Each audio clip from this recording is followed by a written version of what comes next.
तो मल्टीग्रेन अगर कोई खा रहा है या एक अनाज एक दिन खा रहा है, तो दोनों में फर्क क्या रहता है स्वामी जी? वैसे कोई दिक्कत नहीं है, ये तो एलर्जी वाली एक बड़ी समस्या है। ठीक। किसी को ग्लूटन से, किसी को किसी अनाज विशेष से भी, किसी को गेहूं से, किसी को चावल से, किसी को चने से, किसी को रागी से, बाजरा से भी दिक्कत होती है। अचानक वात पित्त या कफ दोष बढ़ जाते हैं, अचानक पेट में दर्द होने लगता है, बॉडी रिएक्ट करने लगती है। वैसे मैंने ये देखा जो है, ये जो आज तक मुझे बाजरे से किसी को दिक्कत नहीं होती देखी। जिनको किसी भी अनाज से दिक्कत होती हो, रागी या बाजरा, कोदो पहाड़ में मढ़वा, हाँ उससे दिक्कत नहीं होती, और एक चने से दिक्कत नहीं होती। आज मैंने कहा ना सतवा जयंती भी है, तो हमने ये सब गर्मी का भी इंतज़ाम कर दिया, सब अच्छे अच्छे जूसेज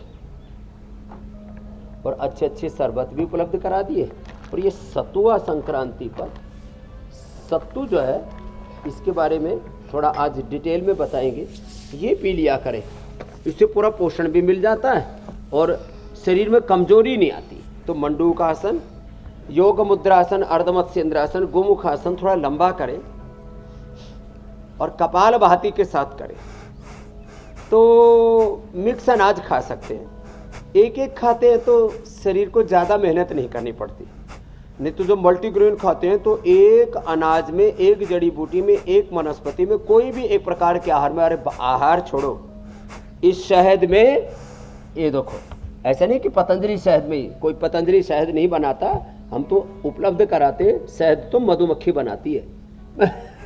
हाँ, कुछ लोग कहते हैं बाबा का शहद जैसे बाबा कोई मधुमक्खी हो, बाबा का घी जैसे बाबा दूध घी देता हो। तो ये तो ब्रांड की बात है। तो जो है एक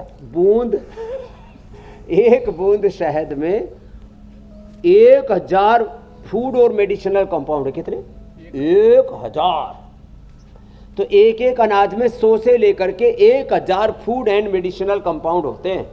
तो आप जब कई बार एक साथ ज़्यादा चीज़ें खा लेते हैं तो शरीर को प्रोसेस करने में दिक्कत होती है। एक हमारा गट ब्रेन, एक होता है हमारा ये मेन ब्रेन, तो ये कंफ्यूज हो जाते हैं दोनों। तो इसलिए खाया जाता है कि एक बार में एक अनाज खाएं तो ठीक है, नहीं तो 2-3 मिला सकते हैं। जैसे हमारे यहाँ गेहूँ, जौ, चना, गोचड़ी, मिस्सी रोटी,